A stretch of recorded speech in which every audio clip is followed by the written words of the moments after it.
open that he might keep an eye on his clerk. Bob Cratchit sat in a dismal little cell beyond a sort of tank where he copied letters. Wrapped in a white comforter, trying to warm himself at his candle, in which effort, not being a man of a strong imagination, he failed. Achoo! Oh dear. Sir. Yes, Mr. Cratchit. I've noticed, sir. That is to say, well... Spit it out, Mr. Cratchit. It's the thermometer, sir. It's reading well below freezing, sir. That seems to be a recurring condition of its being December, Mr. Cratchit. Do you have any additional news you wish to report? Perhaps a lack of visibility in the dense fog just now? Or that snow is wet when it's melted? No, sir. It's just that, well, your fire, sir, it's fairly small, and mine is so very much smaller. It's practically one coal. I see. I was wondering if you wished me to put in an order for some additional coal for the scuttle, sir? Are you intimating the need for a larger fire in your furnace, Mr. Cratchit? Well, sir... You may order more coal, Mr. Cratchit. As you wish, sir. And while you're at it, place an ad for the evening edition. An ad? For what, sir? Why, for your replacement, of course. You wish to part ways, don't you, Mr. Cratchit? No, forget I said anything, sir. Answer the door, Mr. Cratchit. Yes, sir. Excuse me. Oh, yes, sir. Is Mr. Marley available? I should say not, sir, no. What of Mr. Scrooge, then? He's in. Might I say whom is asking? An errand of mercy. Is that so, sir? Indeed it is.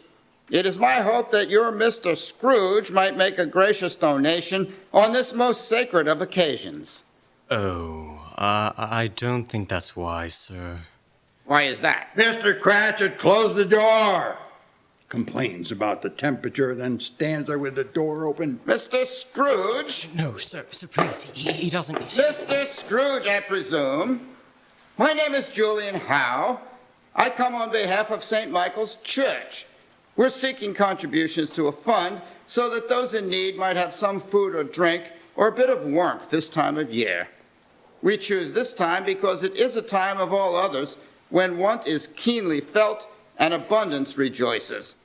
No doubt your liberality will be reflected in a generous offering. No. Have you already made a donation recently? No.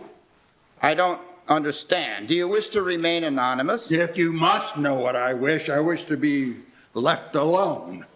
I'm afraid I still don't understand. Perhaps that is the heart of both our problems, a lapse in communication. I was not aware the prisons had closed their doors.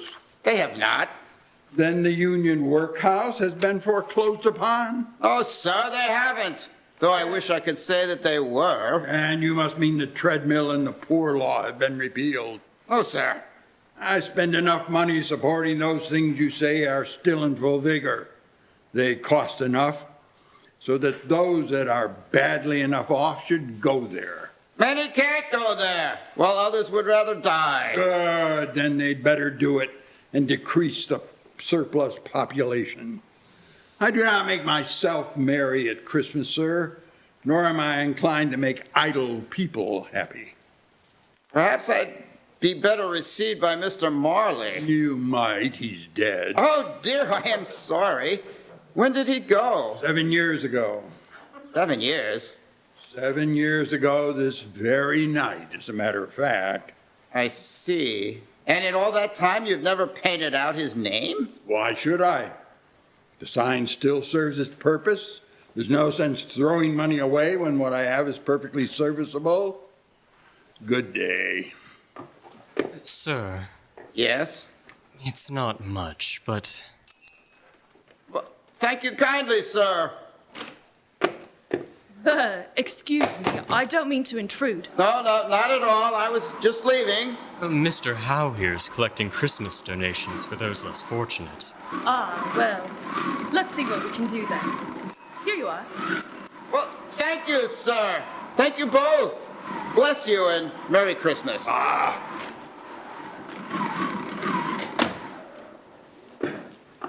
Merry Christmas, Uncle. God save you. Humbug. Christmas? A humbug? Uncle, surely you don't mean that. I do. What right do you have to be merry this time of year? You're poor enough. Then what right do you have to be dismal, Uncle? You're rich enough. What is Christmas but a time to pay bills without money? A time for finding yourself a year older and not an hour richer. Out upon Merry Christmas. I say, every idiot who goes about with Merry Christmas upon his lips should be boiled with his own pudding and buried with a stake of holly through his heart he should. Uncle! Nephew, you keep Christmas in your way and let me keep it in mine. Keep it? But you don't keep it. And let me leave it alone. Much good may it do you, much good it has ever done you. There are many things from which I might have derived good, by which I have not profited, I dare say, Christmas among the rest. But I am sure I have always thought of Christmas time, when it has come round, apart from the veneration due to its sacred name and origin. If anything belonging to it can be apart from that, as a good time, a kind, forgiving, charitable, pleasant time, the only time I know of in the long calendar of the year when men and women seem by one consent to open their shut-up hearts freely, and to think of people below them as if they really were fellow passengers to the grave, and not another race of creatures bound on other journeys. And therefore, Uncle, though it has never put a scrap of gold or silver in my pocket, I believe that it has done me good and will do me good. And I say, God bless it. Let me hear another word from you, Mr. Cratchit, and you'll keep your Christmas by losing your situation. As for you, dear nephew, have you come here for a specific purpose? Or is it now your life's occupation to proselytize the pleasure of celebrating your religion, and today just happens to be my lucky day? Don't be like that, Uncle. Come, join us for Christmas dinner tomorrow. And why, dear nephew, would I possibly do that? Because it's Christmas, and we're family. You may even bring a guest if you want. Won't you come see us tomorrow? Oh, I will most certainly see you. Will you? I will see you in hell first. But why, Uncle? Why did you get married? Because I fell in love. Because you fell in love. Ha! The only thing more ridiculous than a Merry Christmas. Good afternoon. Nay, Uncle, but you never came to see me before that happened. Why give it as a reason for not coming now? Good afternoon. I want nothing from you. I ask nothing of you. Why can't we be friends? Good afternoon. I'm sorry, with all my heart, to find you so resolute. We have never had any quarrel to which I have been a party, but I have made the trial an homage to Christmas, and I'll keep my Christmas humor to the last. So, a Merry Christmas, Uncle. Good afternoon. And a Happy New Good Year. afternoon. Merry Christmas, Bob. Merry Christmas, sir. Bob, drawing up his comforter tighter around his shoulders, turned back to his ledger, while so too Scrooge returned to his labors with an improved opinion of himself. The fog outside became denser.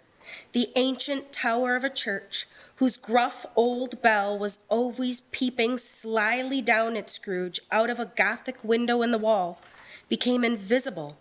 The clock struck the hours and quarters in the clouds. The cold became intense. The brightness of the shops, where holly sprigs and berries crackled in the lamp heat of the windows, made pale faces ruddy as they passed. Foggier yet, and colder still, piercing, searching, biting cold. At length the hour of shutting up the counting house arrived. With an ill will, Scrooge dismounted from his stool and tacitly admitted the fact to the expectant clerk in the tank, who instantly snuffed his candle out and put on his hat. You'll want the whole day tomorrow, I assume. If it's quite convenient, sir. It's not convenient and it's not fair. If I were to stop half a crown for it, you'd think yourself mightily ill-used, I'll be bound. And yet you don't think me ill-used when I pay a day's wages for no work. It's only once a year, sir. It's Christmas. Poor excuse for picking a man's pockets every 25th of December. But I suppose you must have the whole day. Be here all the earlier the next morning. Thank you, sir. Mary, thank you, sir. The office was closed in a twinkling, and the clerk, with the long ends of his white comforter dangling below his waist, for he boasts no waist great coat, went down a slide on the cornhill at the end of the lane of boys 20 times in honor of it being Christmas Eve, and then ran home to Camden Town as hard as he could pelt to play at Blind Man's Bluff. Scrooge took his melancholy dinner in his usual melancholy tavern, and having read all the newspapers and beguiled the rest of the evening with his banker's book, went home to bed. Christmas. The time for balancing your books and having every item in them through a round dozen of months presented dead against you. Rubbish. Scrooge lived in chambers which had once belonged to his deceased partner. They were a gloomy suite of rooms in a lowering pile of building up a yard where it had so little business to be that one could scarcely help fancying it must have run there when it was a young house, playing at hide-and-seek with other houses and forgotten the way out. It was old enough now and dreary enough, for nobody lived in it but Scrooge, the other rooms being all let out as offices. The fog and frost so hung about the black old gateway of the house that it seemed as if Mother Nature herself sat in mournful meditation on the threshold. Even Scrooge, who knew every brick of the place, struggled to place his key in the lock of the door. No sooner had he done this, it happened. Scrooge. Marley? It is a fact that there was nothing at all particular about the knocker on the door, except that it was very large. It is also a fact that Scrooge had seen it night and morning during his whole residence in that place. Also, that Scrooge had as little of what is called imagination about him as any man in the city of London. Let it also be borne in mind that Scrooge had not given one thought of Marley since his last mention of his 7 years dead partner that afternoon. And then let any man explain, if he can, how it happened that Scrooge saw in the knocker, without its undergoing any intermediate process of change, not a knocker, but Marley's face. Marley's face. It was not an impenetrable shadow as the other objects in the yard were, but had a dismal, eerie luminescence about it. It was not angry or ferocious, but looked at Scrooge as Marley used to look, with ghostly spectacles turned up on its ghostly forehead. The hair was curiously stirred, and though the eyes were wide open, they were perfectly motionless. As Scrooge looked fixedly at this phenomena, it was a knocker again. Humbug. To say that Scrooge was not startled, or that his blood was not conscious of a terrible sensation to which it had been unfamiliar, would be untrue. There was nothing on the back of the door except the screws and nuts that held the knocker in place. Scrooge was not a man to be frightened by echoes. He fastened the door and walked across the hall and up the stairs. Slowly, too. Up Scrooge went, not caring a button for the darkness. Darkness is cheap, and Scrooge liked it. But before he shut his heavy door, he walked through his rooms to see that all was right. He had just enough recollection of the face to desire to do that. But all was as they should be. Nobody under the bed. Nobody in the closet. Nobody in his dressing gown, which was hanging in a suspicious attitude against the wall. Quite satisfied, he closed his door and locked himself in. Double locked himself in, which was not his custom. He changed into his dressing gown, slippers, and his nightcap, and sat down before the fire to take his gruel. It was a very low fire indeed, nothing on such a bitter night. He was obliged to sit close to it and brood over it before he could extract the least sensation of warmth from so little fuel.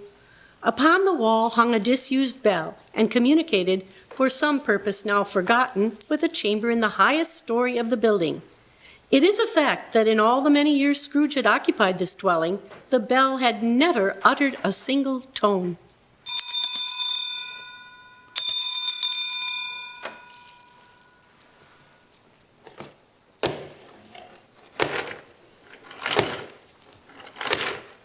Is someone in the cellar? Answer me. Is someone there? Humbug, I won't believe it.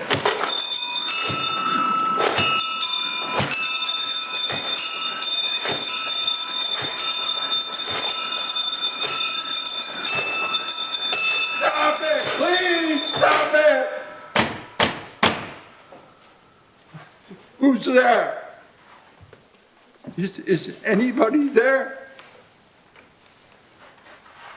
Scrooge flew open the door and peered into the pitch-black void of the hallway. But there was no one. Humbug. Scrooge. Scrooge turned back to face the room, and as his eyes took in the sight before him, the color immediately drained from his face. He fell to his knees and cried out, I know him, Marley's ghost. The same face, the very same. The chain Marley drew was fastened about his middle.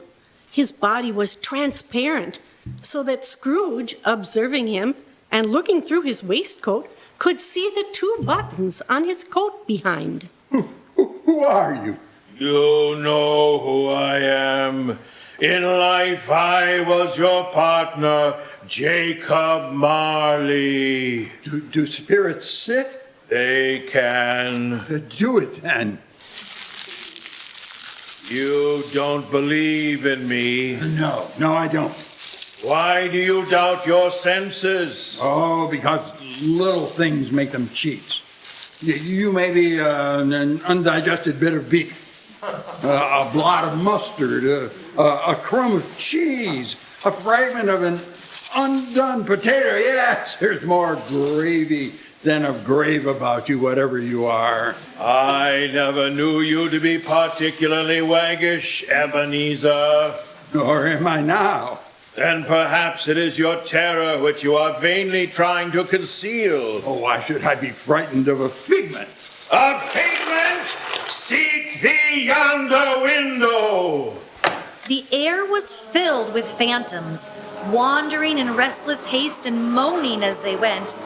Every one of them wore chains like Marley's. Some were linked together, none were free. Many had been personally known by Scrooge at one time. Dreadful apparition, why do you trouble me? Why do spirits walk the earth?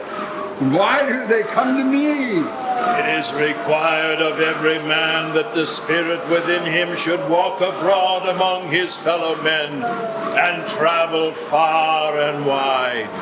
If they do not go forth in life, they are condemned to do so after death, doomed to wander through the world and witness what it cannot share, but might have shared on earth and turn to happiness. I have walked this earth these 7 years, bearing the weight of these chains I forged in life.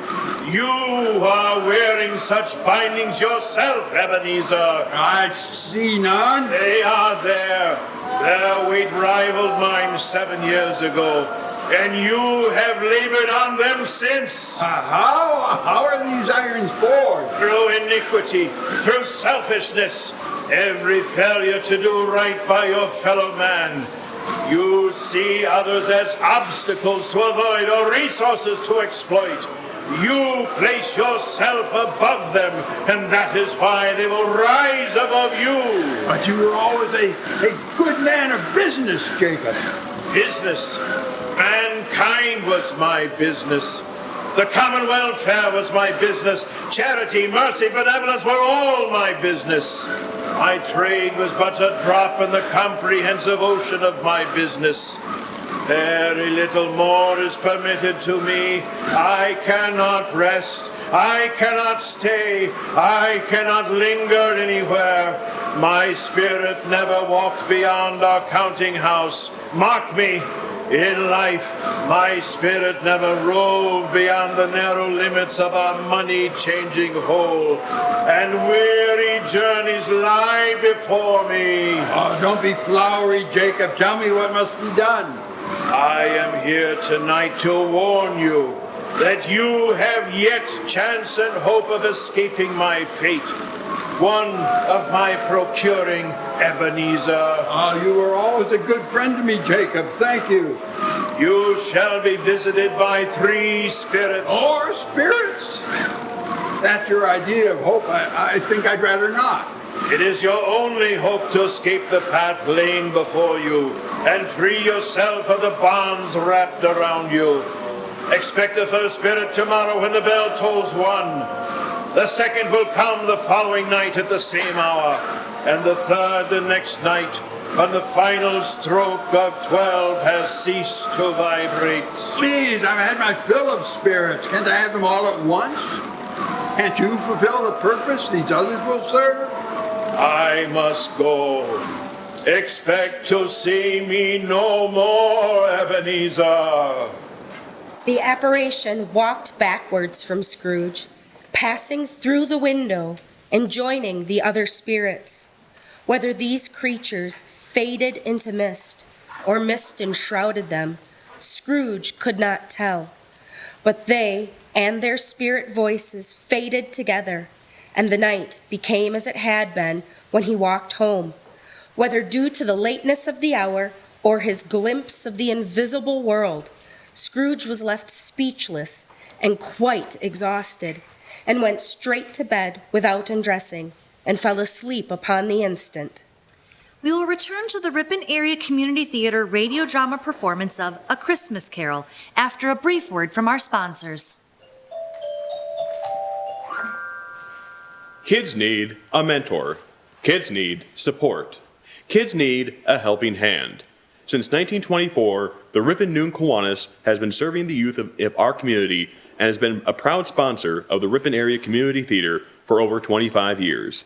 The Kiwanis believe that when you give a child the chance to learn, experience, dream, grow, succeed, and thrive, great things can happen. The Noon Kiwanis Club is generous with its time, creative with its ideas, passionate about making a difference, and having fun along the way.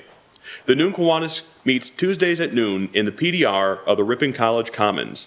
Guests are always welcome. You can learn more about the Ripon Noon Kiwanis by visiting their website at riponnoonkiwanis.org. From Christmases past, 145 years to be exact, Fortify Bank has been helping build community. Much has changed, but one thing has stayed the same. People need financial security to build their dreams upon. More than a bank, Fortify Bank is growing Wisconsin. Member FDIC, Equal Housing Lender. We now return to the Ripon Area Community Theatre radio play production of A Christmas Carol on 93.1 WRPN. Even in the best of times, Ebenezer Scrooge was not what you would call a sound sleeper.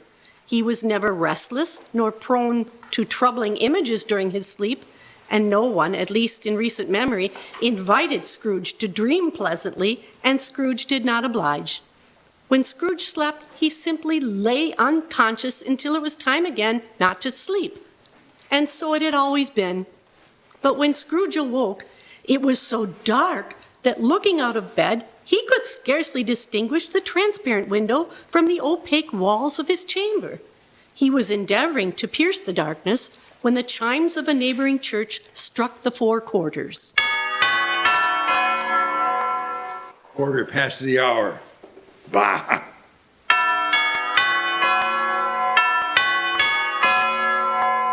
Half past. Rubbish.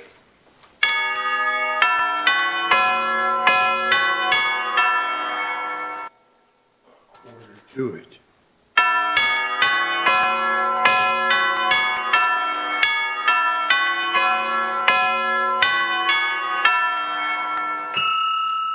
The hour itself.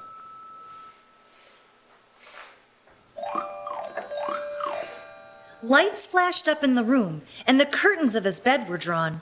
Scrooge found himself face to face with a strange figure, like a child, yet not so like a child as like someone viewed through some supernatural medium, which gave it the appearance of having receded from the view and being diminished to a child's proportions. Its hair was long and white, as if with age, and yet the face had not a wrinkle in it. Ebenezer, Are you the spirit whose coming was foretold to me? I am. I am the ghost of Christmas past. Long past? No, your past. Come, we have much to see. No, wait, you are a spirit, can go out where you like. You could pass through that wall and travel far and wide. I am but flesh and am liable to fall or succumb to exposure. So long as you remain bathed in the light of my torch, you shall be able to go where I go. And like me, you will be but a phantom of the times and places we encounter. Come, take my hand and we will be away. No sooner did Scrooge take the spirit's hand, the world swirled before them. When it settled and Scrooge's eyes had adjusted, the view was quite different from the dark bedroom he had been in a moment earlier. Scrooge and the spirit now stood upon an open country road with snow-covered fields on either side. The city had entirely vanished. Not a vestige of it was to be seen.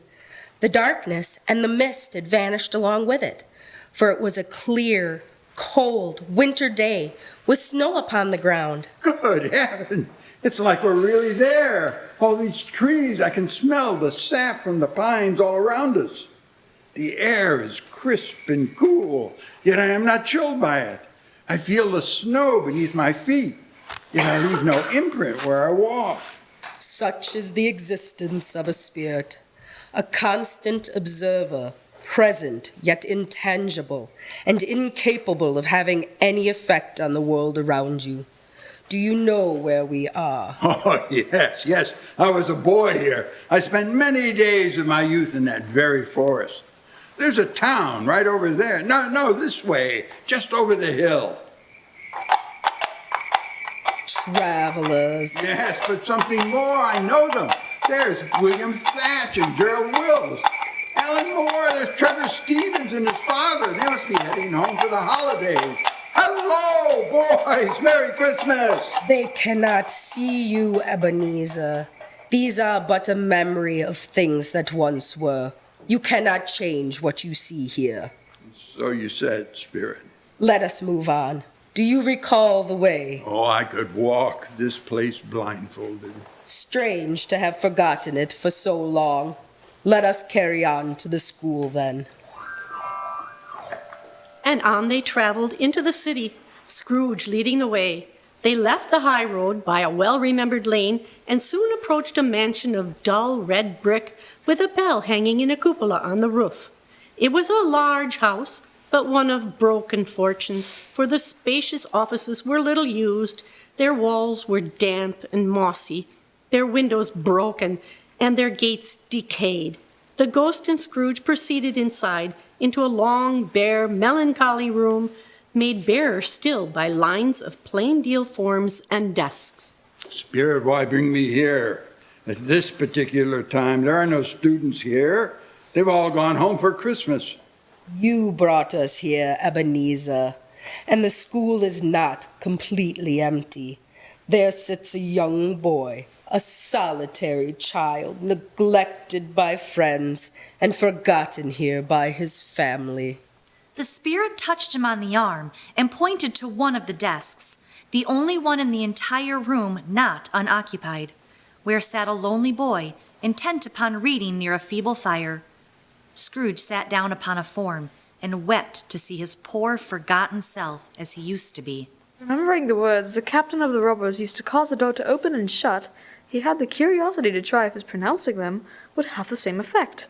Accordingly, he went among the shrubs, and perceiving the door concealed behind them, stood before it and said, "Open sesame." The door instantly flew wide open. You're wrong, Spirit, you see. See, it's Alibaba. Yes, I know. One Christmas time when yonder solitary child was left here all alone, he did come for the first time, just like that. Poor boy. And Valentine and his wild brother Orson.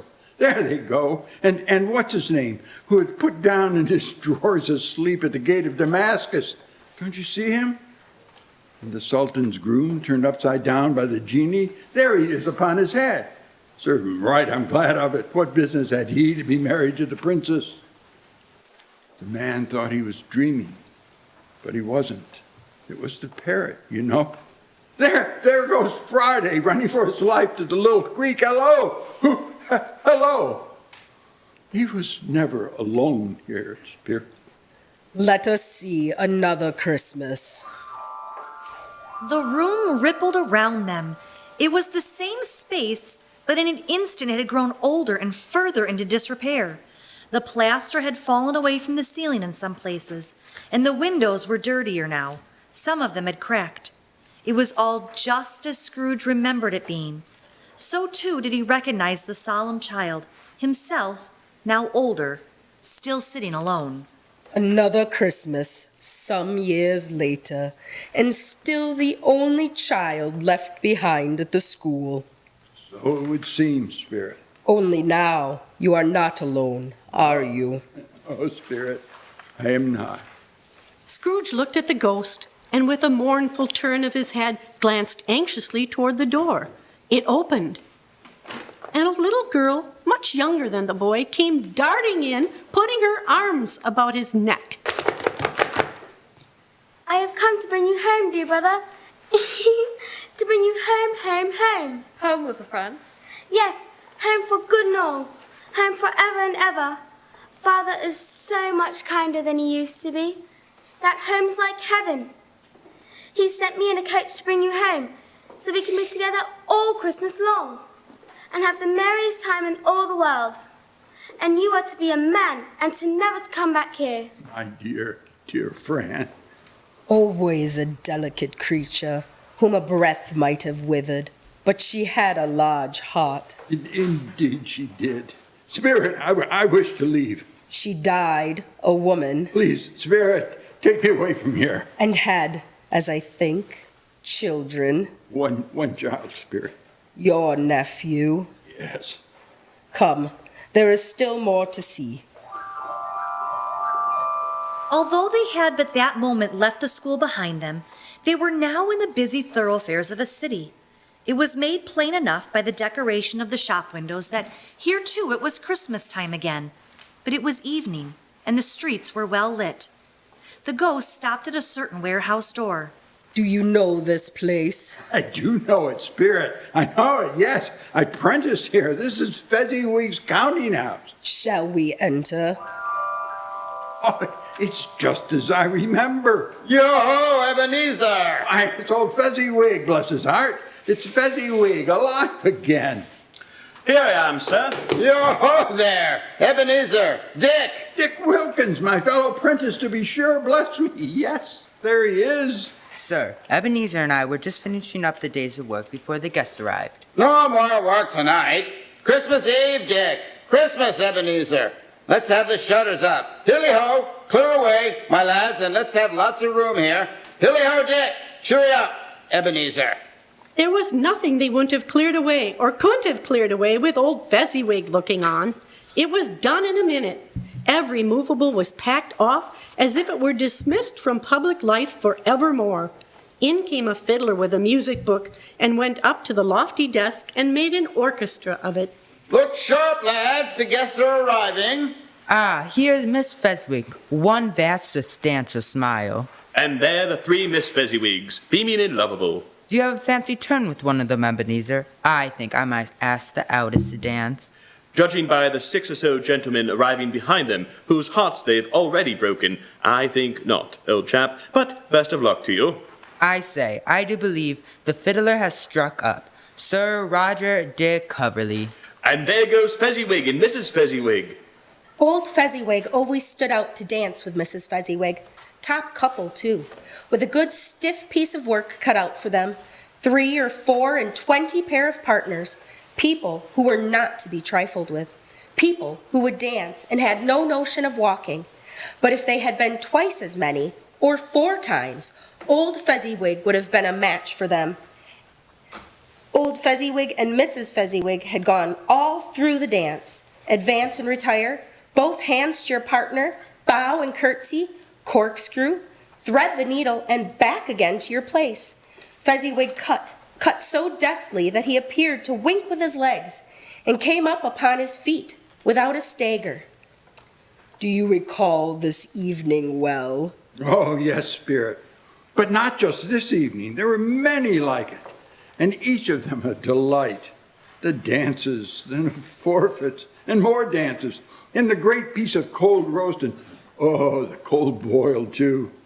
Such magnificent mince pies.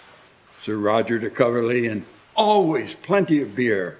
A small matter to make these silly folk so grateful. Small? The people here, were they happy with the festival? Yes, of course. They were always very happy. Was this reserved for the wealthy or upper classes? Not at all. All were welcome, and all came to Fezziwig's ball. From the cook and the milkman to the boy across the way, who was suspected of not having board enough from his master. The joy was shared by all. Then more remarkable still that he has spent but a few pounds of your mortal money, 3 or 4 perhaps. Is that so much that he deserves this praise? It isn't that, Spirit. He had the power to render us happy or unhappy, to make our service light or burdensome, a pleasure or a toil. Say that his power lies in words and looks, in things so slight and insignificant that it is impossible to add and count them up. What then? The happiness he gave us is quite as great as if it cost a fortune. Oh. What is it? Nothing. It's just, I should like to be able to say a word or two to my clerk just now, that's all. You attended many of these events, but this one was of particular importance, was it not? Spirit? Are you Mr. Scrooge? I am. And you are? Well, I'm Uncle Johann's niece. Uncle Johann. Mr. Fezziwig. Yes. He said I should make a point of meeting you tonight. He did. Yes, I believe he thought you might ask me to dance. Dance? You do know how. I'm afraid I've never done much dancing, or had the chance to become very good at it. Perhaps you just needed the right partner. Perhaps. Or perhaps we should sit.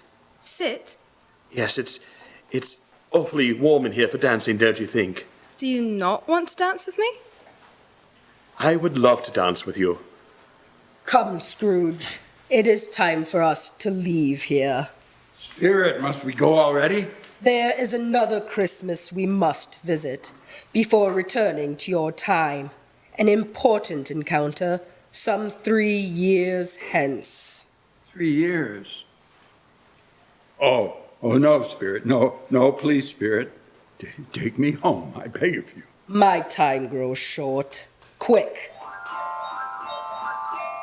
This was not addressed to Scrooge or to anyone whom he could see, but it produced an immediate effect. Once again, Scrooge saw himself older now, a man in the prime of life.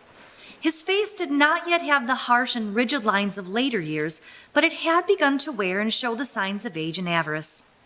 There was an eager, greedy, restless motion in his eyes, which showed the passion that had taken root. He was not alone, but sat beside Belle, who, if possible, had only grown more beautiful. It matters little to you, very little. You do not see that an idol has replaced me. No idol has replaced you. Nothing could ever replace you. But it has, and I have made my peace with it. You prize profit ahead of everything, even love, and you can't bring yourself to admit it. I will not have you resent me for hampering your ambition, so I release you. Release me? Belle, please, sit. Let us talk about this. There is nothing to talk about. There is much to talk about. I have not sought release from you, nor could I ever resent you. Couldn't you? Wouldn't you? Eventually, you would surely come to discover me as the source of your unhappiness. Never. The only unhappiness I have ever known is your absence. I don't believe you. It's the truth. And yet, you choose to bury yourself in your work, going days, sometimes weeks, without us seeing one another. Are you truly, willfully unhappy during all of that time? My body may not be present, but my heart will always be yours. My thoughts, my very soul, are always with you. Do you not believe me? I believe in many things, things I trust to be true. Then you do not trust me. I did once. But not anymore. I've seen how you've changed. You're so very different from the man I first met. What have I done to have hurt you so? Nothing. I don't believe that. To have done anything that might have pushed you away from me is surely an egregious error. I want to understand how it is I've changed so much from the man you fell in love with. I don't understand what you want out of life anymore. Your lust for money, for worldly things, cannot be sated. The work I do for us, for our future together, for the life we deserve with one another. Have I ever asked anything more of you than your devotion? What is your fortune without time to share it with someone? What kind of future would we have if you are not present? So your solution to my absence is to make it permanent. It will pain me deeply, yes, but the wound will heal much quicker than if you slip away from me little at a time as you do now. But it is not I who chose to remove you from my life. You made that decision long ago. Have I ever sought your release? In words? No, never. In what then? In an altered spirit. Another hope has its great end. And everything that ever made my love of any value to you. If this had never been between us, tell me, would you seek me out today and try to win me as the man you are now? You think not? I would gladly think otherwise if I could. But if you were free today, tomorrow, yesterday, can I believe that you would choose a dowerless girl? You, who in your very confidence with her weigh everything by gain. Or if you tried to betray your one guiding principle and choose her, would you surely not regret it? That is why I release you, with a full heart of the love of the man you once were. It may pain you for a time, but you will no doubt dismiss the recollection of it gladly, as an unprofitable dream, from which it happened well that you awoke. May you be happy in the life you have chosen, Ebenezer. Well, you damn fool, go after her. They can't hear you, Ebenezer. Come, my time has passed. The spirit waved its ghostly hand, and Scrooge became conscious of being exhausted and overcome by an irresistible drowsiness, and further, of being in his own bedroom. Scrooge had barely time to reel to bed before he sank into a deep, heavy sleep. The Ripon Area Community Theatre will return with the continuation of their radio drama production of Charles Dickens' A Christmas Carol in just a moment. Every day, Fortify Bank fuels progress in the towns and neighborhoods where you live and work. Your money turns into loans for individuals and small businesses you know, guiding your present financial needs with a thoughtful eye to the future. More than a bank, Fortify Bank is growing Wisconsin. Member FDIC, Equal Housing Lender. We will now take a short 10-minute intermission.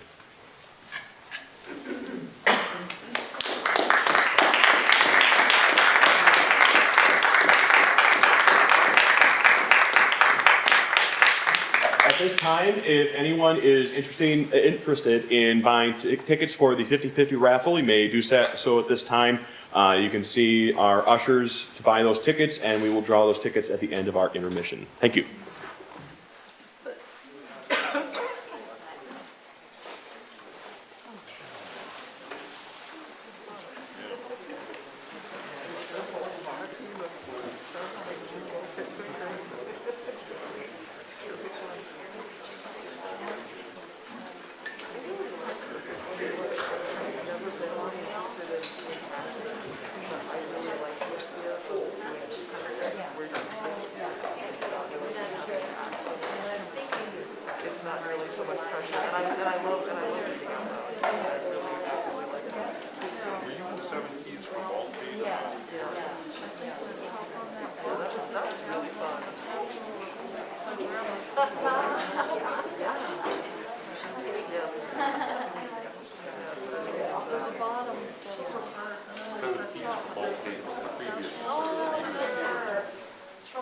I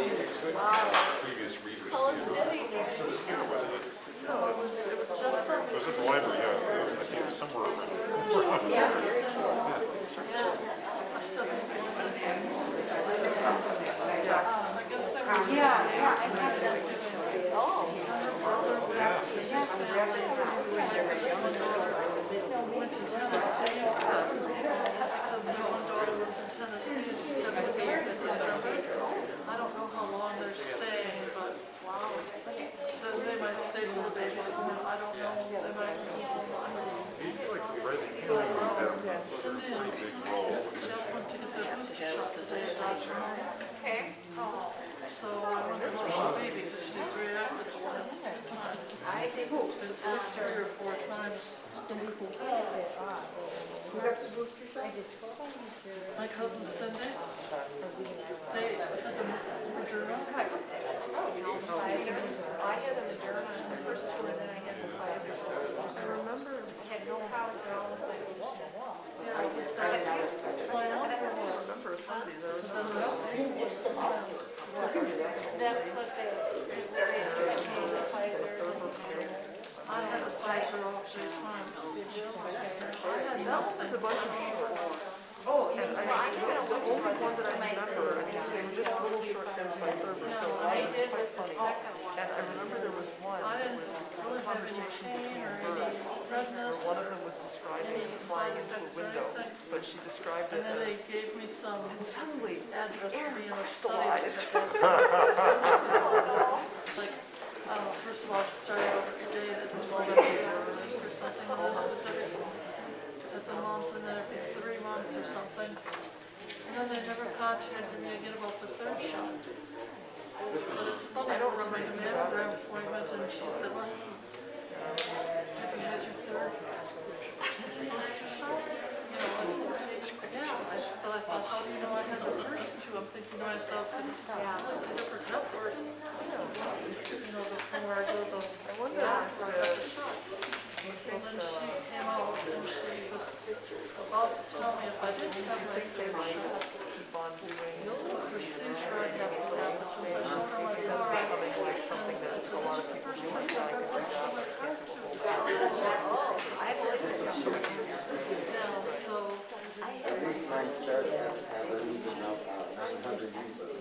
and then the 3rd one I had was clinical. There you go. They catered to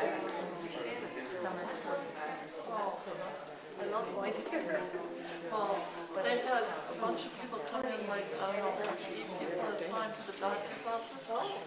And then when that person was done, then, you know, they were bringing it in. But it was funny because everybody got their shot. So I had been reading, you know, stay for 15 minutes or maybe 30. So I sat down, and the gal behind the desk came on, and she said, you can go, I'm supposed to be watching. I said, I'm alone. If I go to Piggly Wiggly, if something happens, they won't know I just had a shot. If I'm driving to Beaver Dam, if something happens, they won't know I had a shot. If I know what to do, that's right, exactly. I'm going to see if I can do something. And then, you know, they were saying that maybe the waiting time was great.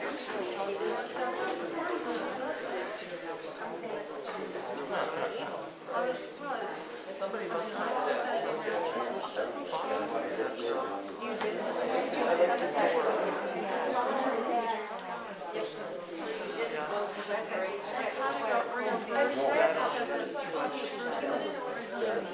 yeah.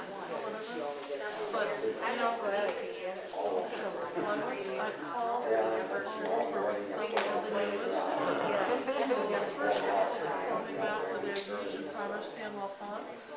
okay.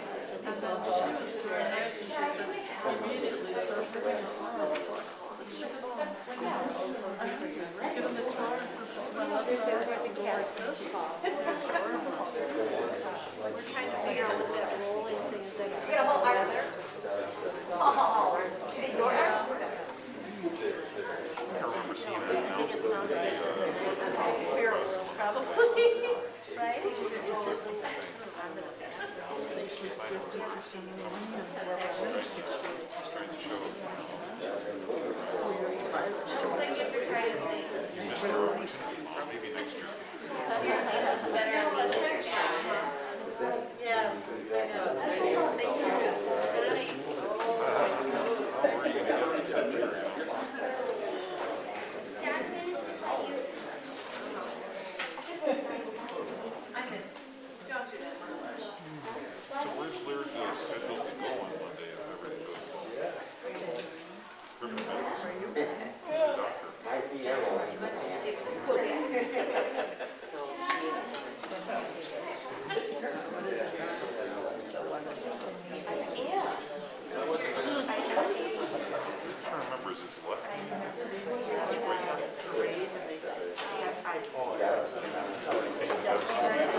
All right.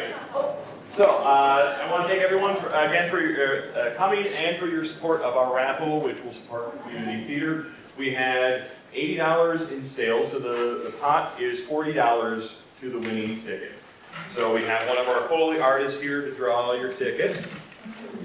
Stir it up nice and good. Read out the numbers, please. 477882. 477882, was it? I got it. 882.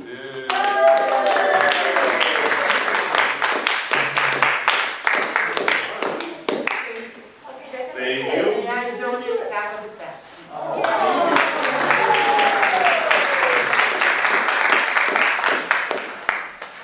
So we will return shortly.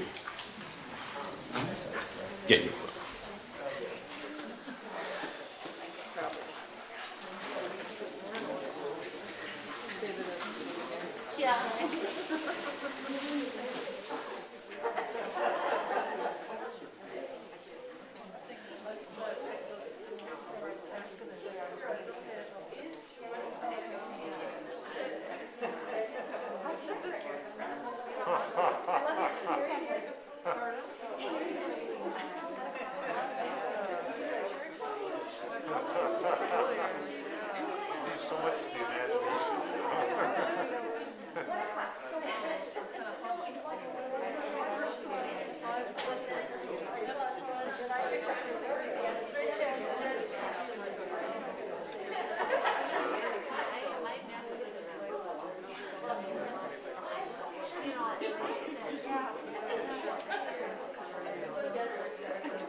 We now return to the Ripon Area Community Theatre radio drama production of Charles Dickens' A Christmas Carol.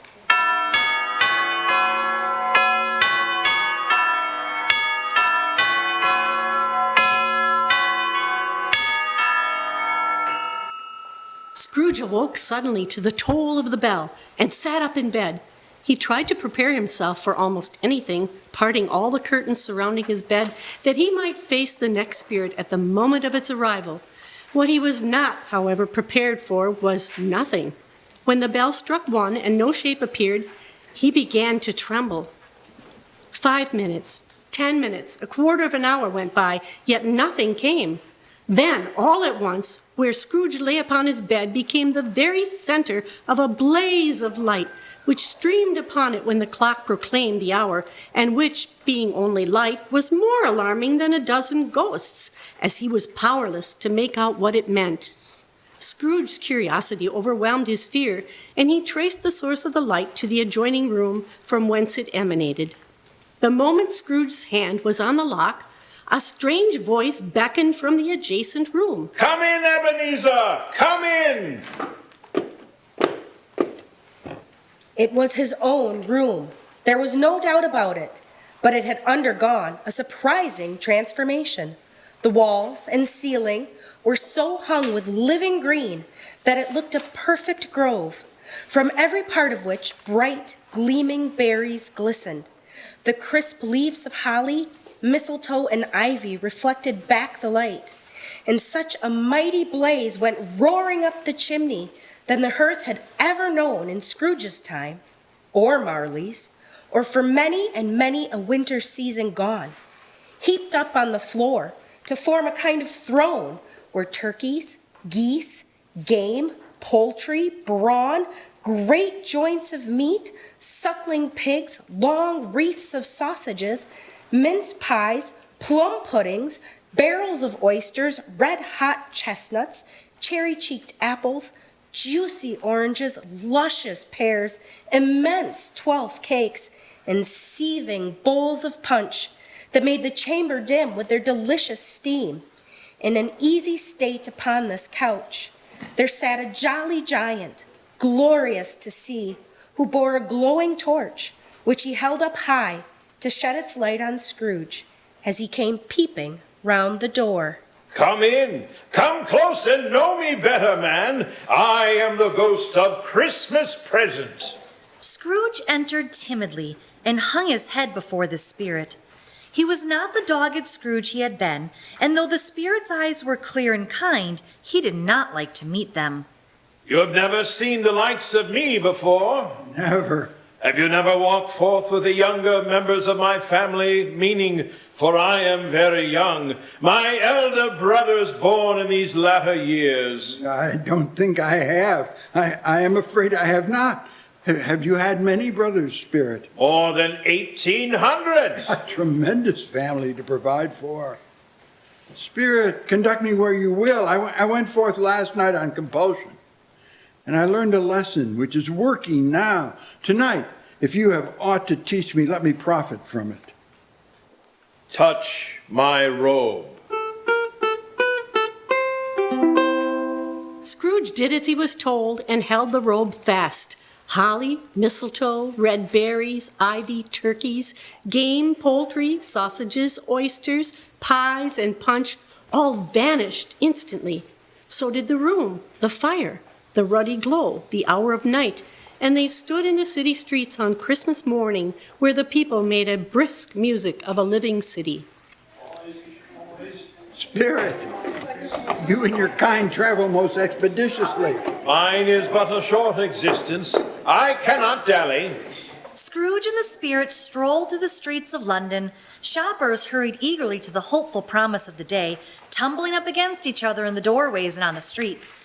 The sight of these poor revelers appeared to interest the spirit very much, for he stood with Scrooge behind him in a baker's doorway, and taking off the covers as their bearers passed, sprinkled incense on their dinners from his torch. Oi, watch where you're going with that.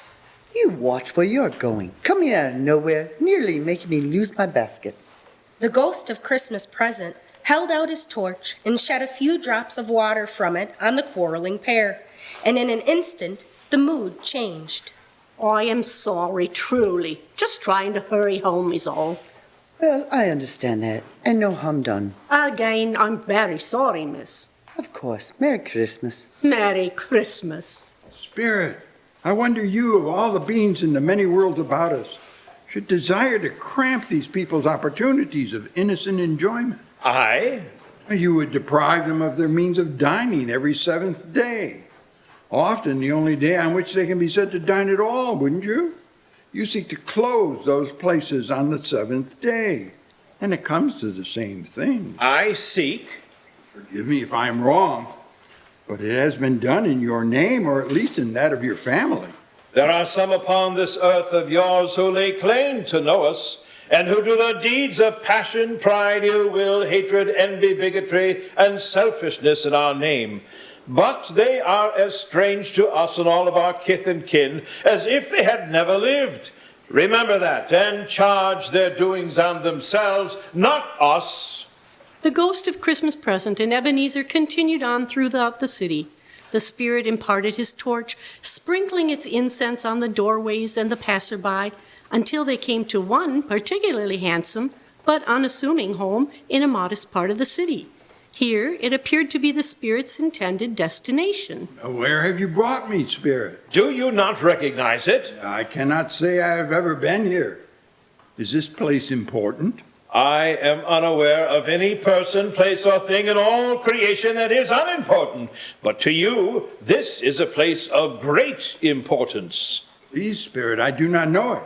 You are unfamiliar with the home of your nephew, Fred? Fred? This is Fred's home? I have never been here before.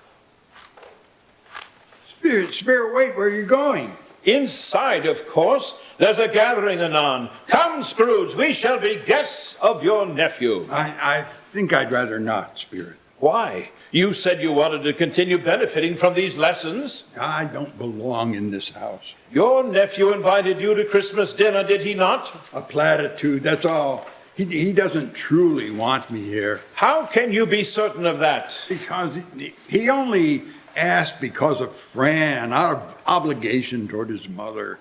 Your sister? Yes, she asked him to look after me upon her death.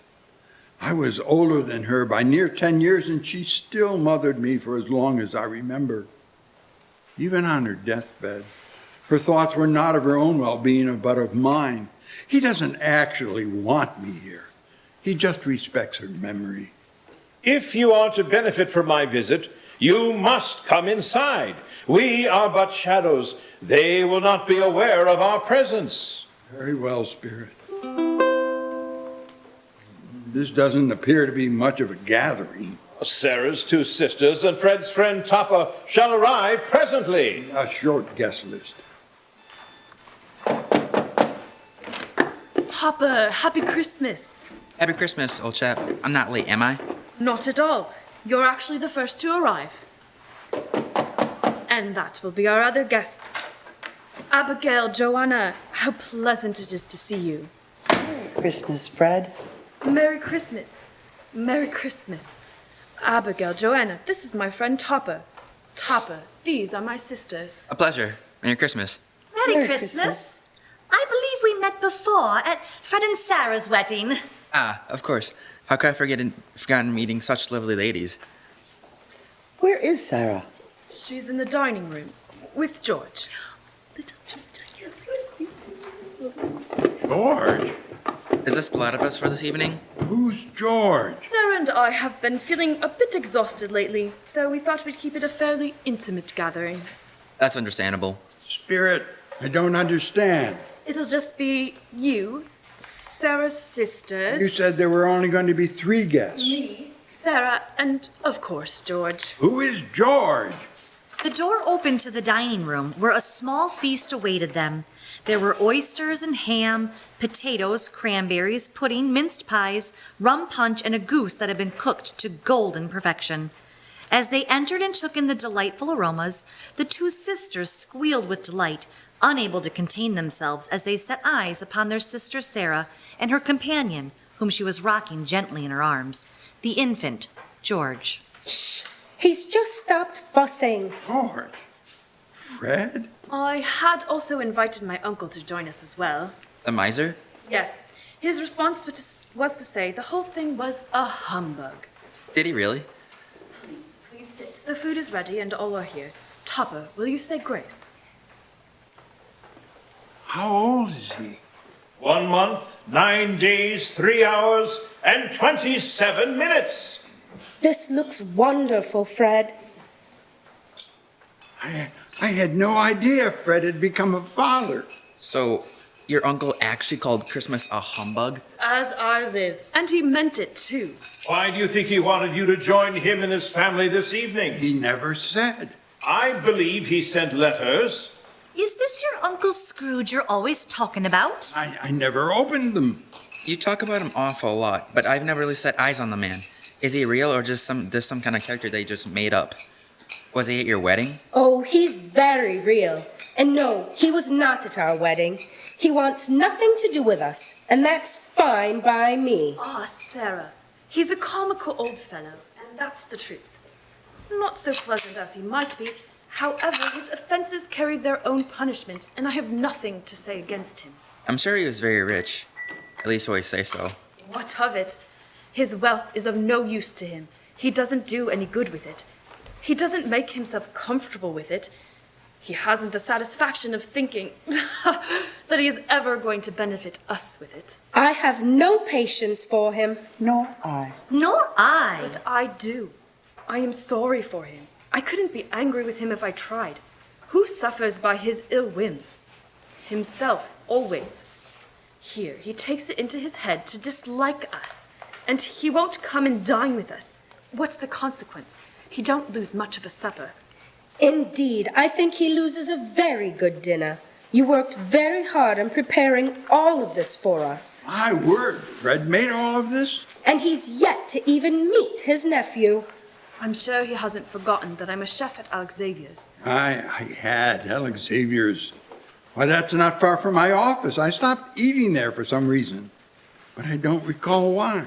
Well, it was a very good meal, Frederick. Truly magnificent. You should open your own restaurant. Yes, I can smell all the wonderful foods he prepared. Would that I could afford to, but Sarah and I have little George to think about, and hopefully a little brother or sister someday. Not today, or tomorrow for that matter. But all those considerations must come before such flights of fancy. One odor stands out in particular. Perhaps your Uncle Scrooge could lend you the money to open a restaurant. Oh, no. He would never entertain such an idea. Something familiar, but what? Topper, did you enjoy your meal? Oh yes, jolly good. I especially enjoyed your minced pie. Mince pie, yes. Franny made mince pie every Christmas. They were my favorite. But she would only make them once a year. I'm glad you enjoyed them. They were my mother's recipe. Oh, Spirit, how cruel fate would have me be a shade and unable to taste even a single morsel of that dessert again. Well, shall we adjourn to the parlor for some games? Oh, good show, Fred. Yes, Blind Man's Bluff. Drat, you can't hear me. How about Blind Man's Bluff? Oh, I like her. Fred and his guests played Blind Man's Bluff, each taking turns with the blindfold. The way Topper went after that plump sister in the lace tucker, I no more believe Topper was really blind than I believe he had eyes in his boots. In my opinion, it was a done thing between him and Scrooge's nephew. Topper made a good show of it, however, knocking down the fire irons, tumbling over the chairs, bumping against the piano. But wherever she went, there he went. She often cried out that it wasn't fair, and it wasn't. But when another blind man was in office, the pair could be found quite confidential together behind the curtains. Scrooge's niece was not among the blind man's bluff party, but was made comfortable with a large chair and a footstool in a snug corner with George, where Scrooge and the spirit were close beside her. When they had had their fill of blind man's bluff, there was music, and after a while they played at forfeits. For it is good to be children sometimes, and never better than at Christmas, when its mighty founder was a child himself.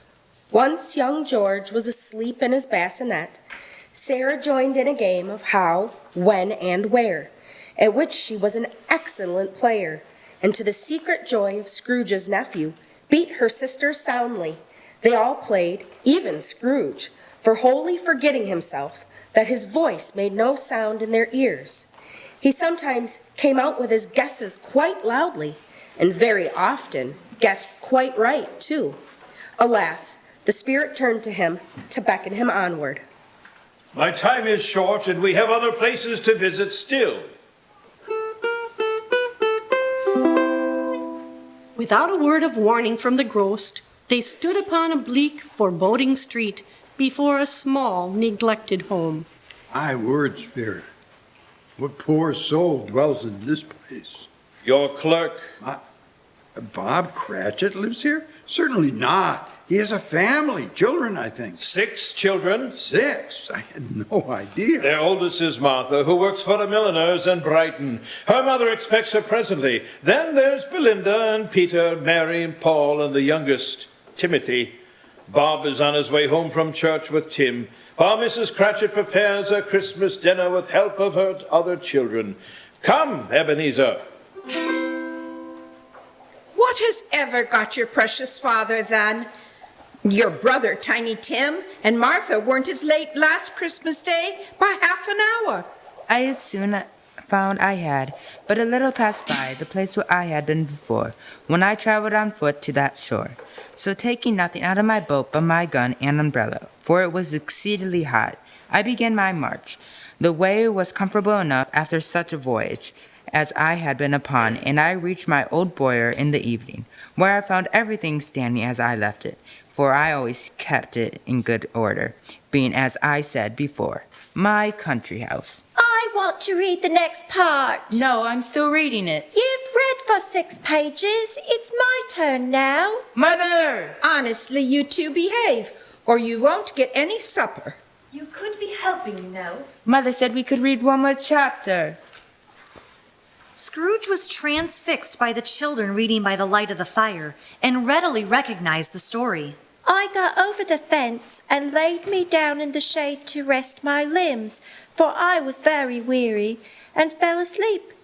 But judge you, if you can, that read my story, what a surprise I must be in when I was awaked out of my sleep by a voice calling me by my name several times. Robin, Robin, Robin Crusoe, poor Robin Crusoe. Where are you, Robin Crusoe? Where are you? Where have you been? I was so dead asleep at first, being fatigued with rowing for part of the day, and with walking for the latter part, that I did not wake thoroughly. Hello, Merry Christmas. Martha! Why, bless your heart alive, my dear, how late you are. What do you have to say for yourself, young woman? We had a deal of work to finish up last night, and had to clear away this morning, Mother. Well, never mind, so long as you come. Now sit down before the fire, my dear, and get warmed up. Is that Martha I hear? Peter, look at you. You must have grown a foot. You don't say. He'll have to start wearing his father's clothes. Before long, hardly anything else seems to fit him. Oh, everything smells wonderful. Can I help with anything? I told you to sit. Your brothers and sisters are all the help I need right now. Belinda, love, your father should be home soon. Would you put out the plates? Yes, Mother. Paul and Mary, put that book away and come help me finish these vegetables. I think I hear Father and Tim. Oh, Martha, you should hide and give him a great big surprise. Hide, Martha, hide.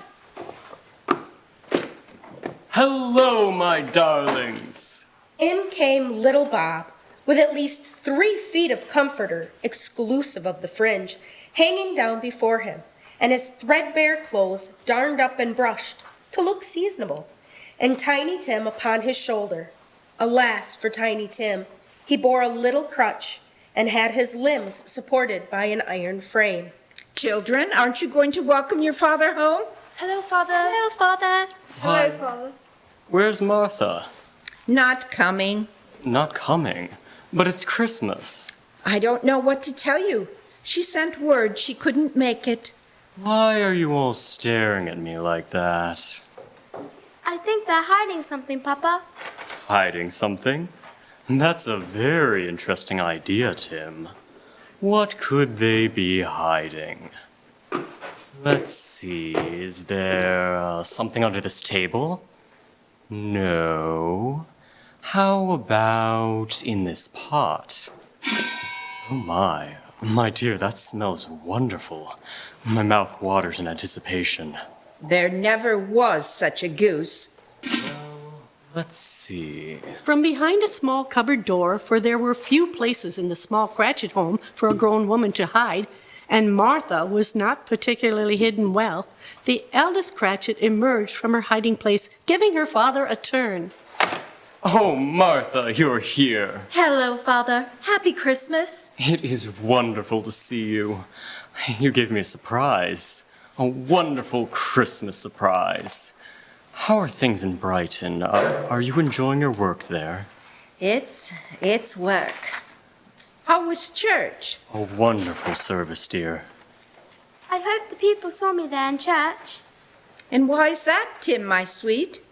so that they may remember upon Christmas Day, who made lame beggars walk, and blind men see.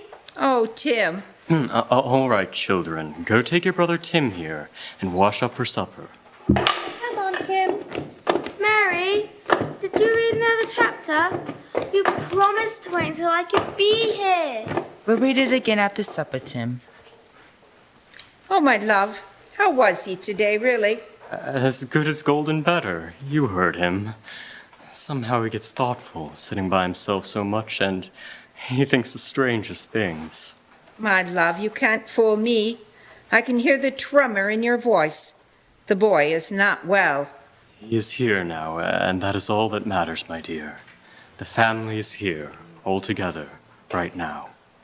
How about a toast? To the future, and whatever may come. To having the children at home. Can we join with a toast? Of course, my dear, of course. Here you are, Martha, Peter, Belinda. To Mr. Scrooge, the founder of the feast. Ah, Mr. Scrooge. My dear. What's wrong with Mr. Scrooge? Well, he's the... My dear, it is Christmas. To Mr. Scrooge. A Merry Christmas to us all, my dears. God bless us. God bless us, everyone. Soon, the family was back at it in preparation of Christmas dinner. Such a bustle ensued that you might have thought a goose the rarest of all birds. And in truth, it was something very like it in that house. Mrs. Cratchit made the gravy. Master Peter mashed the potatoes with incredible vigor. Miss Belinda sweetened up the applesauce. Martha dusted the hot plates. Bob took Tiny Tim beside him in a tiny corner at the table. Paul and Mary set chairs for everyone. At last the goose was carved, and when the long-expected gush of stuffing issued forth, one murmur of delight arose all around the board. There never was such a goose. Its tenderness and flavor, size and cheapness were themes of universal admiration. After dinner, there was pudding and brandy, after which the cloth was cleared and the hearth swept and the fire made up. Tim sat very close to his father's side upon his little stool. Bob held his withered little hand in his, as if he loved the child, and wished to keep him by his side, and dreaded that he might be taken from him. Tell me, Spirit, what of Tiny Tim? What does his future hold? My sight of what lies beyond the now is hazy.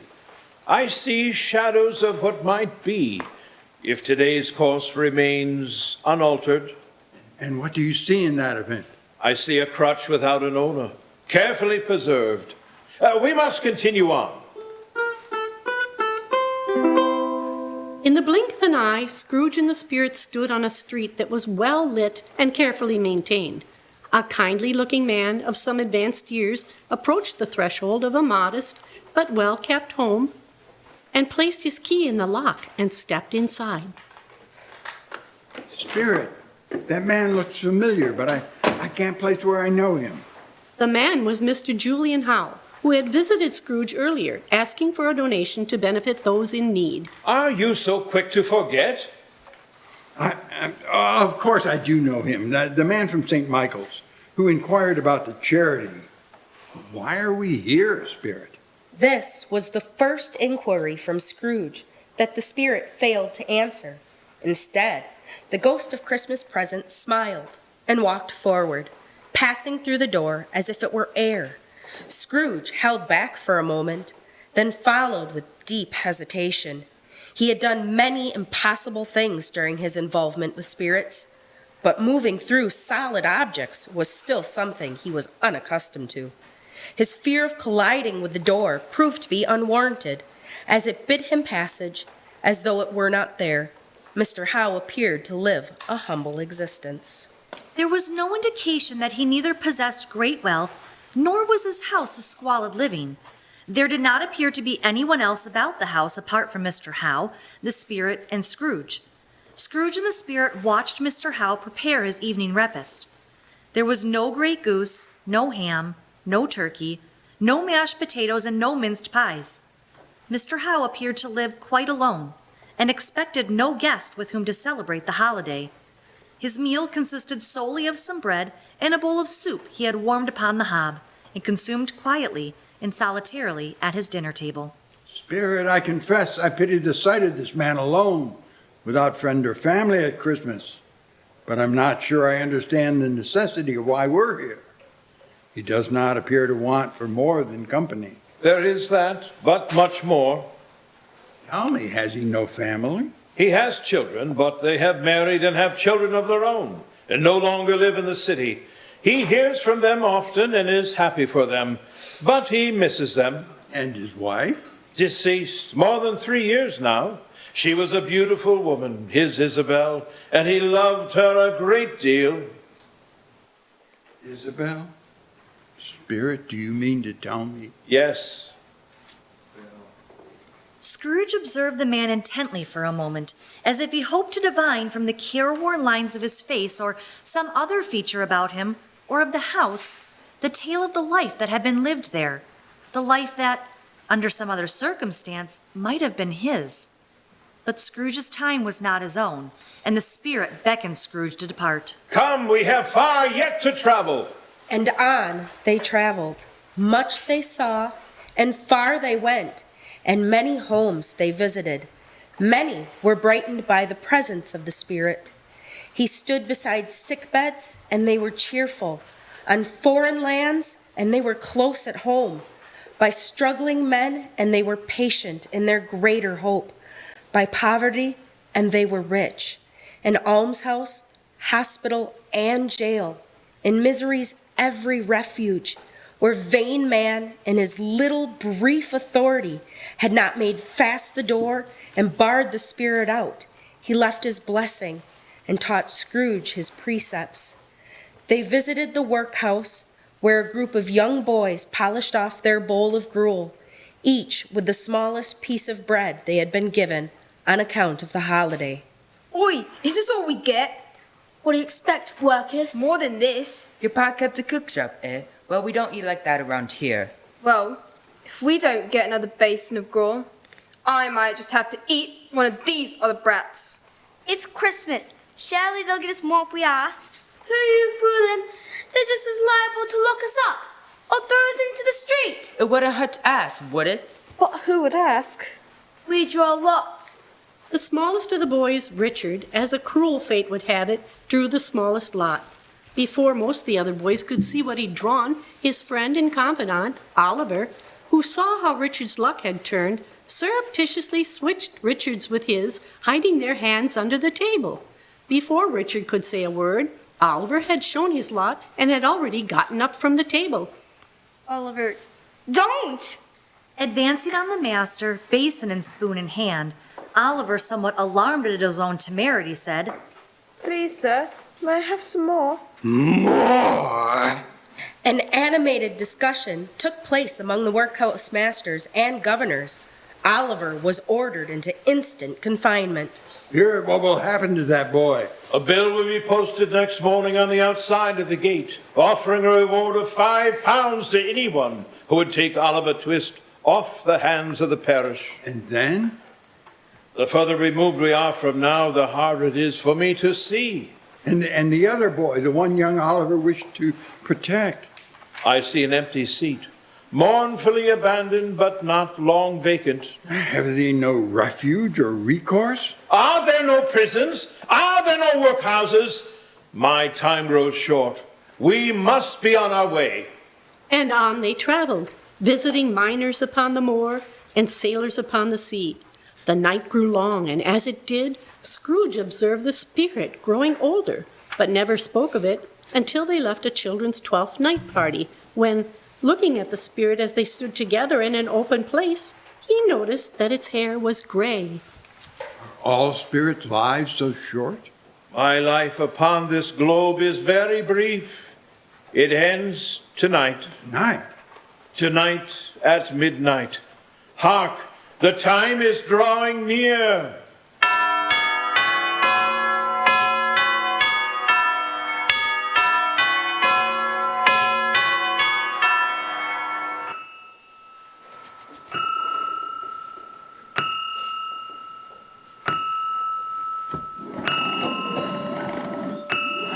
Scrooge looked about him for the ghost and saw it not. His last stroke ceased to vibrate. He remembered the prediction of old Jacob Marley, and lifting up his eyes, beheld a solemn phantom, draped and hooded, coming like a mist along the ground towards him.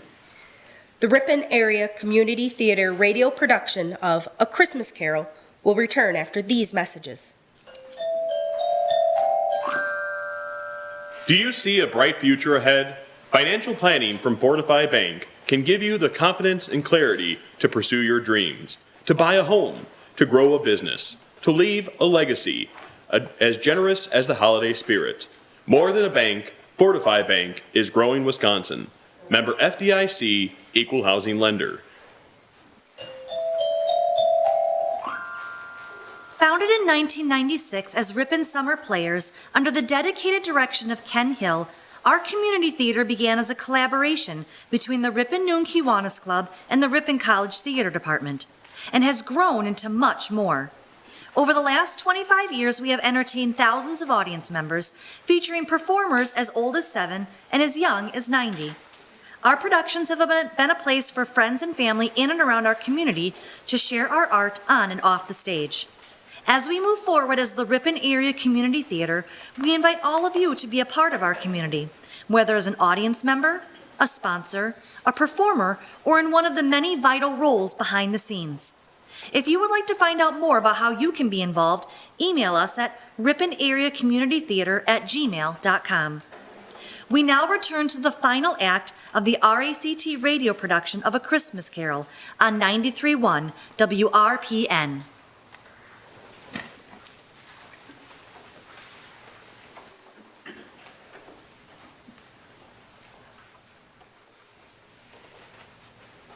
I take it you are the third spirit. I was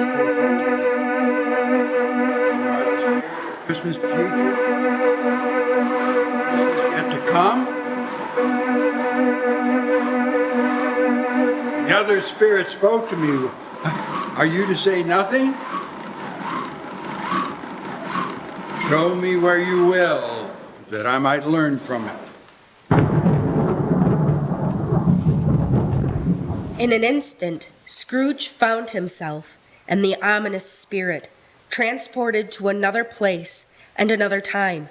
The city seemed to rather spring up about them and encompass them of its own accord. But there they were in the heart of it, on 'change, amongst the merchants who hurried up and down and clinked the money in their pockets, and conversed in groups, and looked at their watches and trifled thoughtfully with their great gold seals, and so forth, as Scrooge had so often seen them do. This is the financial district. I know it well, Spirit. But I do not see me in my usual spot. Does this reflect the changes I intend to make? The spirit stopped beside one little knot of businessmen. Observing that its hand was pointed to them, Scrooge advanced to listen to their talk. No, I don't know much about it either way. I only know he's dead. When did he die? Last night, I believe. Why, what was the matter with him? I thought he'd never die. God knows. What has he done with his money? I haven't heard. Left it to his company, perhaps? He hasn't left it to me, that's all I know. It's likely to be a very cheap funeral. Upon my life, I don't know of anybody to go to it. Suppose we make up a party and volunteer. I don't mind going if lunch is provided, but I must be fed if I make one. Spirit, of whom were these men talking? Someone noteworthy yet heartless? How does my future tie in with such a man? Are they speaking of me? I have been giving great thought to making certain changes in my life. Please, Spirit, tell me it's not too late to effect change and avoid such a cruel epitaph. The spirit stared at Scrooge in silence, its face hidden beneath its dark robe. With a wave of its hand, Scrooge and the spirit were once again transported, this time finding themselves in a pawnbroker, where Scrooge sees a man and a woman enter. After you, ma'am. Is that Peter Cratchit? Cold, ain't it? Now colder than yesterday. Seasonable for Christmas time. Peter, Lily, a pleasant surprise. To what do I owe the pleasure? Well, old Scratch has got his own at last. Hey? Ozzy indeed. Well, what have you brought me? Bed curtains. Lovely set. What? Are these his blankets? And not a threadbare? Don't tell me this was the suit he was going to be buried in. Somebody was fool enough to do it, but I took it off again. If calico ain't good enough for such a purpose, ain't good enough for nothing. He can't look any uglier than he did. If he wanted to be treated better, he should have been more natural in his lifetime. Then maybe he'd have had someone to take care of him in the end. Well, that's your account, and I wouldn't give you another 6p if I was to be boiled for not doing it. What have you brought me, Peter? Let's see here. Sheets and towels, bit of wearing apparel. 2 old-fashioned silver teaspoons, a pair of sugar tongs, and a few boots, with half a crown. Easily. I'm far too generous with either of you. Now, off you pop. Please, Spear, what is the purpose of seeing the unkindness this man has received after death? Is it that his life parallels mine? Is that it? I have taken those lessons to heart already, I assure you. Once again, Scrooge was transported as the space swirled and bent around him and reformed.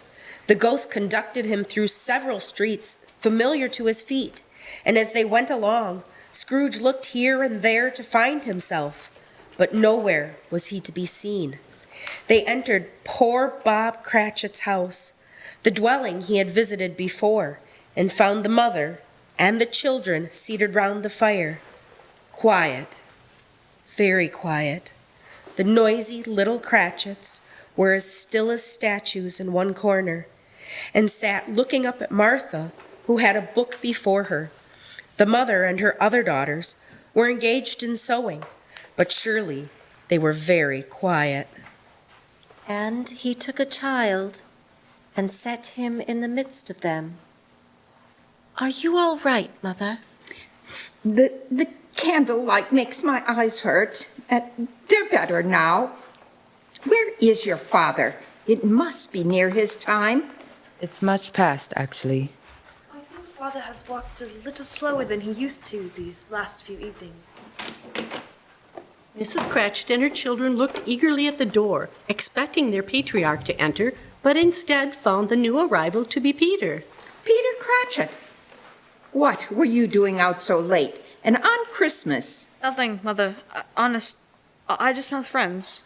Scrooge could tell from the look upon Mrs. Cratchit's face that she knew her son was not being entirely forthcoming, but her solemn demeanor also indicated that she was less inclined to question him further and was simply happy he was home.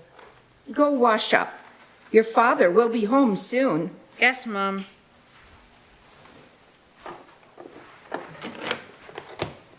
Hello, dear children. Hello, Father. Father. Children, go wash up. Yes, Mother. Yes. Robert, you went today, did you? I wish you could have gone. It would have done you good to have seen how green a place it is. But you'll see it often. I promised him that we would walk out there on a Sunday. My little child. Bob broke down all at once. His wife wrapped her arms around him immediately and openly wept with him. After a moment, the children returned. Father, are you all right? Come here, my darling. Bob Cratchit embraced his youngest daughter, holding her close, the other children gathering near. I won't forget him, Father. Not ever. I know, my darling. I know. Spirit, what does young Jim have to do with the men discussed by the businessmen earlier, or the pawnbroker? They cannot be the same individual. What lesson am I to learn? Why do you show me these things if they're not related? Who was that deceased man earlier? Is there nothing to be done about this innocent child? Answer me, Spirit, please. The spirit would not answer Scrooge. Rather, it lifted an eerie, decayed hand. Scrooge turned to follow where the specter was pointing and found that once again he had been transported in an instant. They were no longer in the Cratchit house, but outside. It was late and the fog was thick. It took a moment for Scrooge's eyes to adjust to the darkness, but soon he made out the faint impressions among the mist that chilled him to the bone. For the Cratchit home had been replaced by a graveyard. Are these the shadows of things that will be? Or are they shadows of things that may be only? Please, Spirit, I'm not ready for the grave. Is that what this is, Spirit? This journey? Has it all been to prepare me for my death? And the courses shall foreshadow certain ends, which persevere. The course cannot depart. Am I not able to depart from my life's dedicated course? Because my life is past? Tell me it's not too late. As ever, the ghost of Christmas future was unyielding and did not respond to Scrooge's plea. It held out its hand and pointed beyond Scrooge to a particular grave nearby. Whose tombstone is that, Spirit? Is it mine? Is it Tim's? Whose is it? The spirit continued to point, and Scrooge steeled himself and approached the indicated marker. Drawing a deep breath, Scrooge let his eyes fall upon the tombstone to take in what it had to say.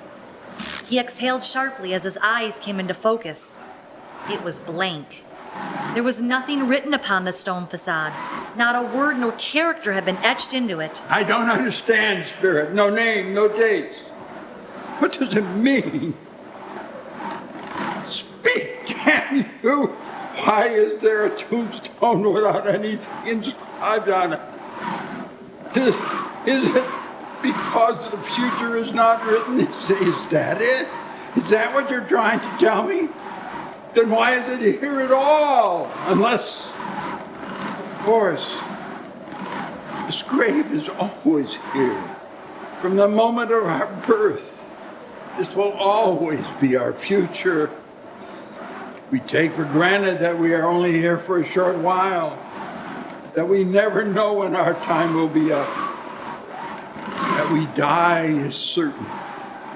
This tombstone is mine, as much as it could be Fran's, or Tim's, Fred's, or Isabel's, Marley. I understand. Now, Spirit, I do. It is not a question that we die, but how we live, how we fill in the blanks. Scrooge fell to his knees in front of the spirit, clutching its black robes as he pleaded with it. I want to do that, Spirit. Oh, please. Tell me I have that chance to do better. I will honor Christmas in my heart and try to keep it. And all the year round, I will live in the past, the present, and the future. I will not shut out the lessons you and the other spirits have taught me. Assure me that I may yet change these shadows you have shown me by an altered life. Tell me it is not too late. Holding up his hands in a last prayer to have his fate reversed, he saw an alteration in the phantom's hood and dress. It shrunk, collapsed, and dwindled down into a bedpost. Yes, and the bedpost was his own. The bed was his own. The room was his own.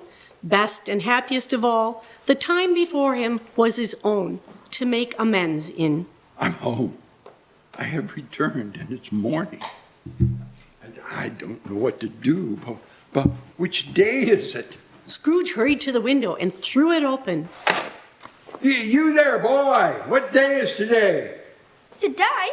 Why, it's Christmas Day. Christmas Day! They did it in one night? Why, of course they did. Of course they could. Boy, do you know the poulterers in the next street but one at the corner? I should hope I do. Oh, an intelligent boy. A remarkable boy. Do you know whether they've sold that prize turkey that was hanging up there? Not the little prize turkey, the big one. What? The one as big as me? Oh, what a delightful boy. That's the one. It's hanging there now. Marvelous. I want you to go and buy it. Are you mad? No, I am in earnest. Go and buy it and tell them to bring it here that I may give them the direction where to take it. Come back with a man and I'll give you a shilling. Come back with him in less than 5 minutes and I'll give you half a crown. The boy was off like a shot, The lad's enthusiasm knew no bounds. I'll send it to Bob Cratchit. He shan't know who sent it. It's twice the size of Tiny Tim. Scrooge wrote down the address with an unsteady hand, but write it he did somehow. In 4 short minutes, the young boy and the poulterer and the turkey arrived at Scrooge's home. It was a turkey. He never could have stood upon his legs, that bird. Scrooge paid the young lad and the poulterer as well as for a cab for the poulterer to deliver the turkey to the Cratchits, as it was much too far to carry it to Camden Town. Immediately, Scrooge was back inside, where he shaved, dressed himself all in his best, and at last got out into the streets.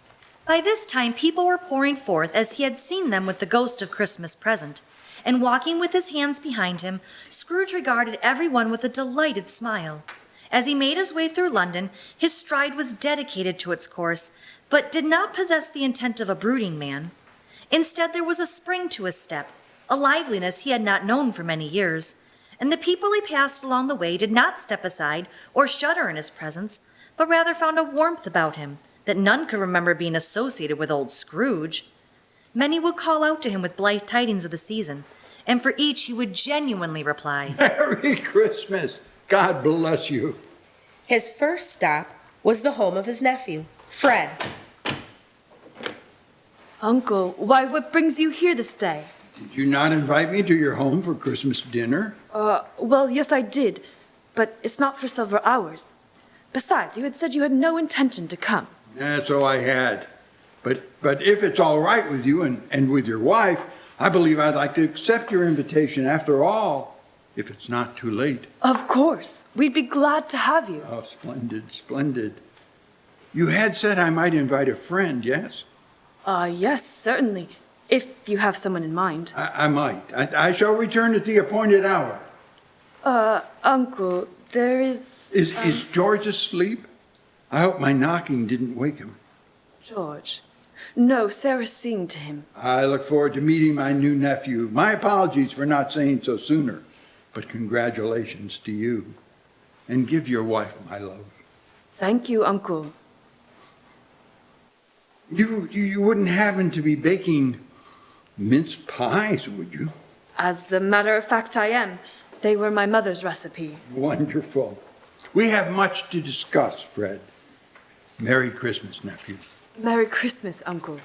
Fred, who's at the door? I'm not sure, to be honest. It looked like my uncle. Scrooge went to church and walked about the streets and watched the people hurrying to and fro, and found that everything could yield him pleasure. He had never dreamed that anything could give him so much happiness. In the afternoon, he turned his steps toward St. Michael's and knocked on the door. Yes? Scrooge and Marley. Mr. Scrooge, how can I help you? I seek your pardon for my reception yesterday, or lack thereof. If it's not too late, I wish to make a contribution. Scrooge took out a pouch bulging with coins and handed it to Mr. Howe. My word, there must be at least... Yes, there are a great many back payments included here. And I hope to help in the future in whatever way I can. I don't know what to say. Thank you, Mr. Scrooge. May God bless you. May he bless you for the work you do. Scrooge turned to leave, but hesitated with a lingering thought. Making up his mind, he turned back to Mr. Howe. Sir, it was brought to my attention recently that you had a wife named Isabel. Would by chance her last name have been Piermont?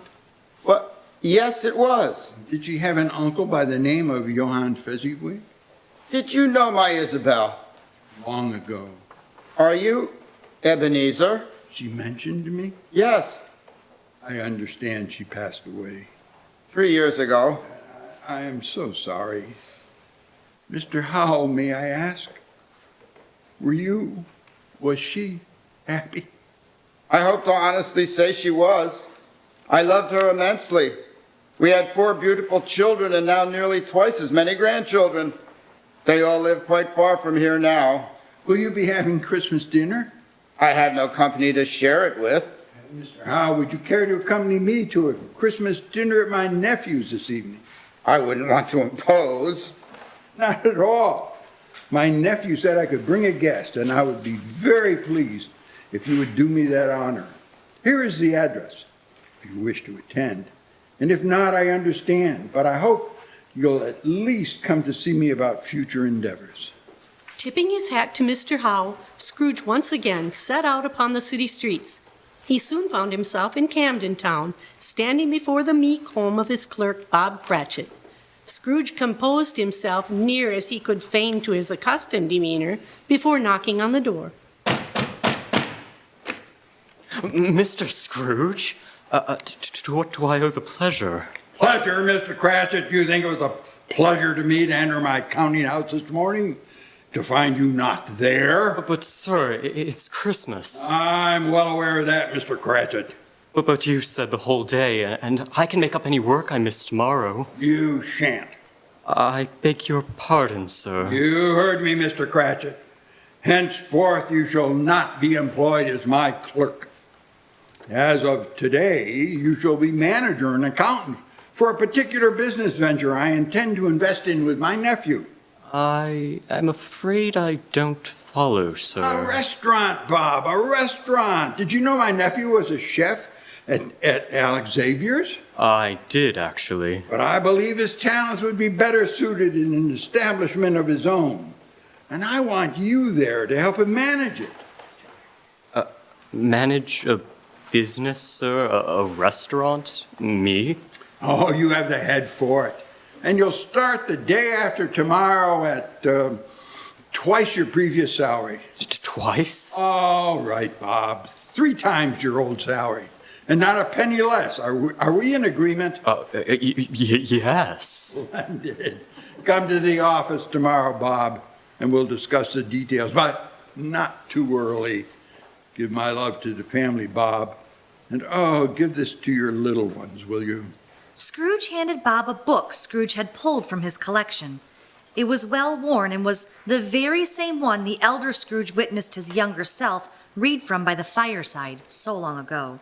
The Arabian Nights. I hope they enjoy it. Merry Christmas, Bob.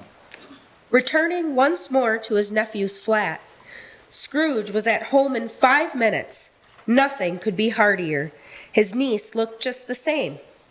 So did Topper when he came. So did the 2 sisters when each came. Mr. Howe joined them, and they all had a wonderful party, wonderful games, wonderful unanimity, wonderful happiness. Scrooge was better than his word. He did it all, and infinitely more. Martha, Bob's eldest, took her father's place at Scrooge's counting house, where she was closer to her family. Under Scrooge's guidance, she flourished in the job, and in a year's time, Scrooge was certain he'd found a worthy successor to his business. What's more, Fred's restaurant, called Francine's, was a critical success.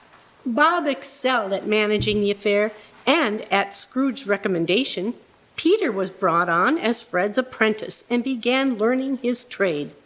And to Tiny Tim, who did not die, Scrooge was like a second father. Everywhere in the city, from the Cratchits to his nephew's family, to Mr. Howe, who became a close companion to Scrooge, and to all who meet Scrooge afterwards, he became as good a friend and as good a man as the good old city knew, or any other good old city, town, or borough in the good old world. He had no further intercourse with spirits, but lived upon the total abstinence principle ever afterwards. And it was always said of him that he knew how to keep Christmas well, if any man alive possessed the knowledge. That may be truly said of all of us. And so, as Tiny Tim observed, God bless us, everyone.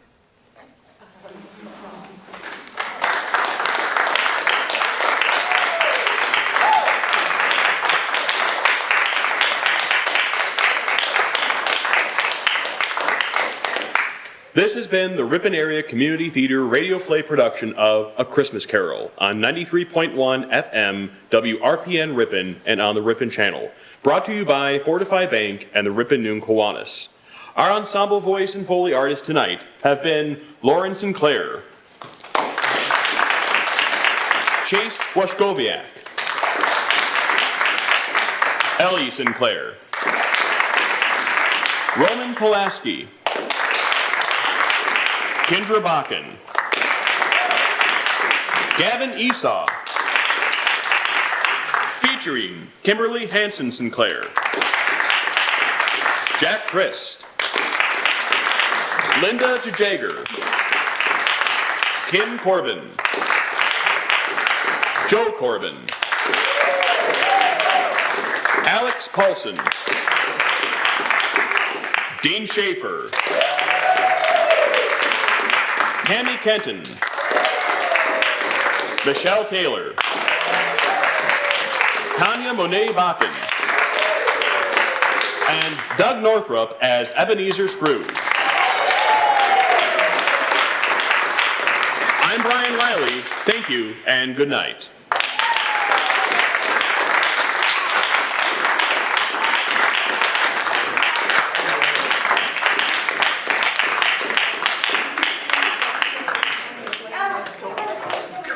You're all welcome to mingle with the audience.